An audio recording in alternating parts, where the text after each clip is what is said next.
सम्मानित साथियों, नमो बुद्धाय, जय भीम। हमेशा की भांति एक बार पुनः हम लेकर उपस्थित हो चुके हैं आज का क्रांतिकारी अंबेडकर संदेश। आज के अंबेडकर संदेश में हम आपको बताएंगे खंड 16 बाबा साहब डॉक्टर अंबेडकर संपूर्ण वाङ्मय खंड 16 में पहला जो अध्याय है, पहले अध्याय का नाम है अनोखी घटना।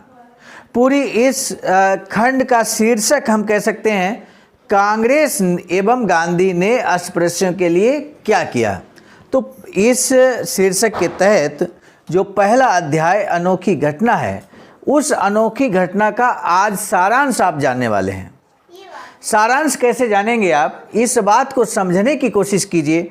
अब तक के अंबेडकर संदेश यदि आपने ध्यानपूर्वक सुने हैं, क्योंकि हम यहाँ पर देख पा रहे हैं कि इस समय जो वाचिंग संख्या है, व्यूअर्स की संख्या है, वो अपेक्षाकृत पिछले 2 या 3 वीडियो से कम हो गई है। अर्थात कम लोगों ने उस वीडियो को वॉच किया। इसलिए ये कहना जरूरी पड़ता है कि आपने अगर उस वीडियो को नहीं देखा है, पूर्व के संदेश नहीं देखे हैं, तो समय अगर आपको मिल जाता है तो उन अंबेडकर संदेश को आप देखेंगे, सुनेंगे, और सुनने के बाद जब इस अंबेडकर संदेश को, आज के अंबेडकर संदेश को सुनेंगे, तो आपको निश्चित तौर पर यहाँ पर सारांश समझ में जरूर आएगा।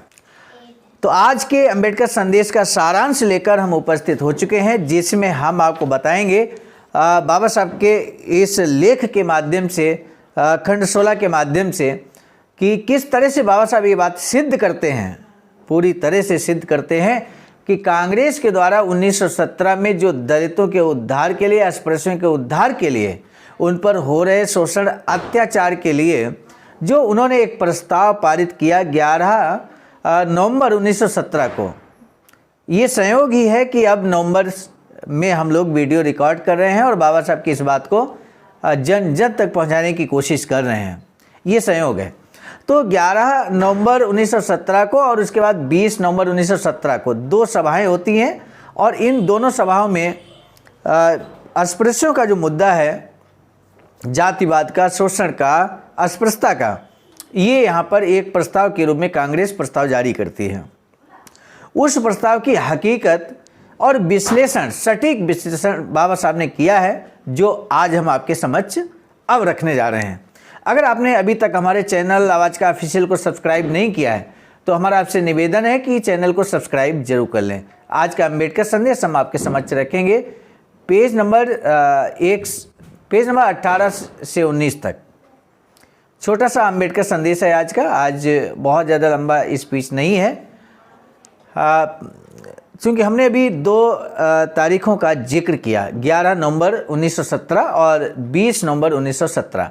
ये 2 सभाएं कांग्रेस की होती है और दोनों सभाओं में प्रस्ताव पारित किए जाते हैं। ठीक कल के अंबेडकर संदेश में हमने उन प्रस्तावों को आपको बताया था। तो इसके आगे बाबा साहब लिखते हैं, कहते हैं, इससे स्पष्ट होता है कि श्री नारायण चंद्रवरकर की अध्यक्षता में बम्बई में हुए अधिवेशन में डिप्रेस्ड क्लासेज अर्थात दलित वर्ग के द्वारा पास किए गए प्रस्ताव तथा 1917 में डिप्रेस्ड क्लासेज के उत्थान के लिए कांग्रेस द्वारा पारित प्रस्ताव के बीच गहरा संबंध, इस संबंध को 1917 की घटनाओं के प्रसंग में आसानी से समझा जा सकता है। ये ध्यान देने योग्य है कि वर्ष 1917 में और विशेषकर 20 अगस्त 1917 को तत्कालीन ब्रिटिश सरकार के भारत सेक्रेटरी श्री मॉन्टेग्यू ने हाउस ऑफ कॉमन्स में ब्रिटिश साम्राज्य के अभिन्न अंग के रूप में भारत में प्रगतिशील उत्तरदायी सरकार की स्थापना के उद्देश्य से स्वायत्त शासी सरकार की स्थापना और इसके क्रमिक विकास करने संबंधी भारत के प्रति ब्रिटिश सम्राट की नई नीति की घोषणा की।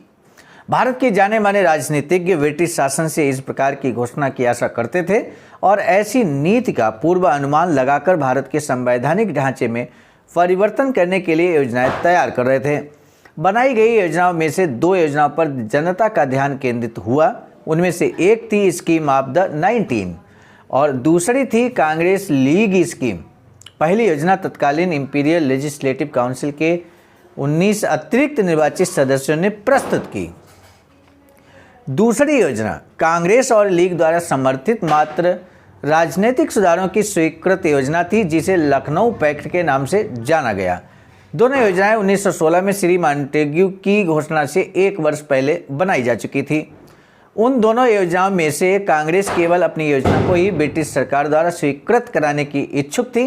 इसी उद्देश्य को ध्यान में रखते हुए लीग योजना को कांग्रेस राष्ट्रीय मांग का रूप और दर्जा देना चाहती थी, लेकिन ये तभी हो सकता था जब इस योजना को भारत के सभी संप्रदायों का समर्थन प्राप्त हो।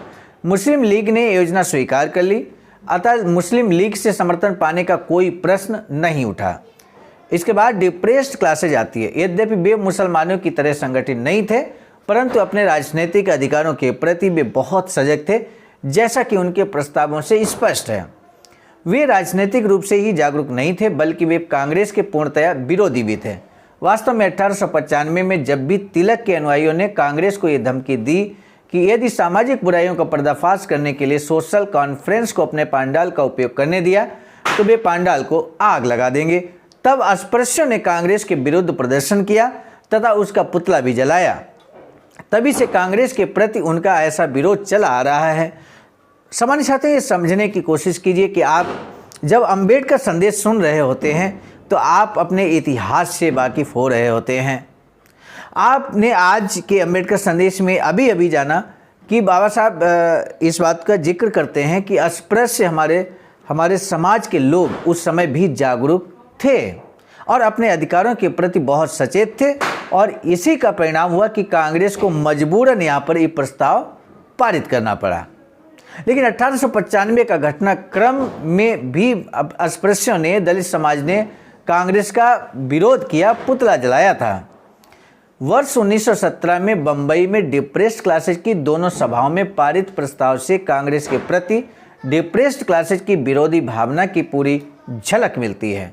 यदि कांग्रेस लीग की सुधारों की योजना पर डिप्रेस्ड क्लासेज का समर्थन पाने की इच्छुक थी, तथापि ये भी जानती थी कि उसे समर्थन मिलेगा नहीं। यद्यपि कांग्रेस उस समय लोगों को आज की तरह भ्रष्ट करने का कार्य नहीं कर रही थी, क्योंकि वह इस कार्य में तब उतनी निपुण नहीं थी। तब कांग्रेस ने अपने भूतपूर्व अध्यक्ष सर नारायण चंद्र वर्कर की सेवाओं को सूचीबद्ध कर लिया था। डिप्रेस्ड क्लासेज मिशन सोसाइटी के अध्यक्ष की हैसियत से उन्होंने डिप्रेस्ड क्लासेज पर काफ़ी प्रभाव डाला। उन्हीं के प्रभाव तथा उनके प्रति आदर भाव के परिणाम स्वरूप डिप्रेस्ड क्लासेज का एक वर्ग लीग योजना को समर्थन देने के लिए सहमत हो गया। प्रस्ताव के पाठ से स्पष्ट है कि डिप्रेस्ड क्लासेज ने कांग्रेस लीग स्कीम को बिना शर्त समर्थन नहीं दिया। उसने कांग्रेस को इस शर्त पर समर्थन देना मंजूर किया कि कांग्रेस अस्पृश्यों की समस्त सामाजिक अयोग्यताओं को दूर करने का प्रस्ताव पास करेगी। डिप्रेस्ड क्लासेज के साथ सर नारायण चंद्र वर्कर के माध्यम से हुए समझौते को कांग्रेस के इस प्रस्ताव से साकार रूप दिया गया। इससे डिप्रेस्ड क्लासेज के विषय में 1917 के कांग्रेस के प्रस्ताव का मूल कारण और सर नारायण चंद्र वर्कर की अध्यक्षता में पारित डिप्रेस्ड क्लासेज के प्रस्तावों से इसका अंतर संबंध भी स्पष्ट हो जाता है। इस स्पष्टीकरण से ये सिद्ध हो जाता है कि कांग्रेस के प्रस्ताव के पीछे धोखे की भावना छिपी थी। वह नैतिक उद्देश्य नहीं बल्कि राजनीतिक उद्देश्य था। कांग्रेस के प्रस्ताव का क्या हुआ? डिप्रेस्ड क्लासेज ने अपने प्रस्ताव में सवर्ण हिंदुओं से जो राजनीतिक अधिकारों का दावा कर रहे थे, मांग की वे डिप्रेस्ड क्लासेज पर से पतित होने के कलंक को मिटाने के लिए आवश्यक कदम उठाएं, क्योंकि उन बुराइयों ने उन्हें अपने ही देश में गुलाम बना रखा है और उनकी दशा बहुत खराब है। कांग्रेस ने डिप्रेस्ड क्लासेज की उपरोक्त मांग पर क्या प्रभावी कदम उठाए? कांग्रेस को जो समर्थन मिला था उसके बदले में वह प्रस्ताव में व्यक्त भावनाओं को मूर्त रूप देने के लिए अस्पृश्यता के विरुद्ध अभियान छेड़ने के लिए वचनबद्ध थी। परंतु कांग्रेस ने किया कुछ नहीं। कांग्रेस द्वारा प्रस्ताव पास करना केवल अनचाही औपचारिकता थी। डिप्रेस्ड क्लासेज ने कांग्रेस लीग स्कीम को समर्थन देने के लिए जो शर्त लगाई थी उसका औपचारिक रूप से ही पालन किया गया। ये इसलिए किया गया ताकि कांग्रेसी लोगों पर यह दोष न लगाया जा सके कि वे अस्पृश्यों पर हो रहे अमानुषिक अत्याचारों को दूर करने के लिए हृदय से पश्चाताप नहीं करते। ये प्रस्ताव केवल मृत प्रस्ताव था जिसका कोई परिणाम नहीं निकला। इस प्रकार कांग्रेस ने अस्पृश्यों के लिए क्या किया, इसके इतिहास का प्रथम अध्याय समाप्त हुआ। सामान्य साथियों, आज के अम्बेडकर संदेश को हम रोकने से पहले आज महत्वपूर्ण प्रश्न पूछेंगे। डिप्रेस्ड क्लासेज और कांग्रेस में मतभेद का क्या कारण था? दूसरा प्रश्न, श्री तिलक के अनुयायियों ने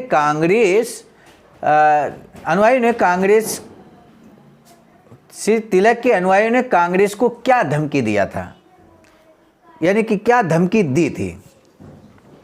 दो प्रश्नों में से किसी एक प्रश्न का जवाब देना बेहद जरूरी है।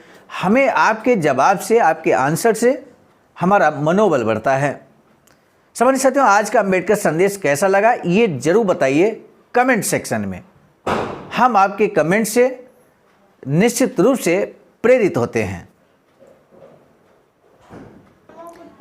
आप सभी को सादर नमो बुद्धाय, जय भीम। सामान्य साथियों, आप सभी प्रबुद्ध जनों को सहर्ष अवगत कराना है कि बाबा साहब की इच्छा के अनुकूल एक वैचारिकी सेंटर बनाने के लिए ring road, green city, Faridpur, Sarnath, Varanasi, Uttar Pradesh में 14,000 स्क्वायर फीट जमीन की खरीदारी की जा चुकी है।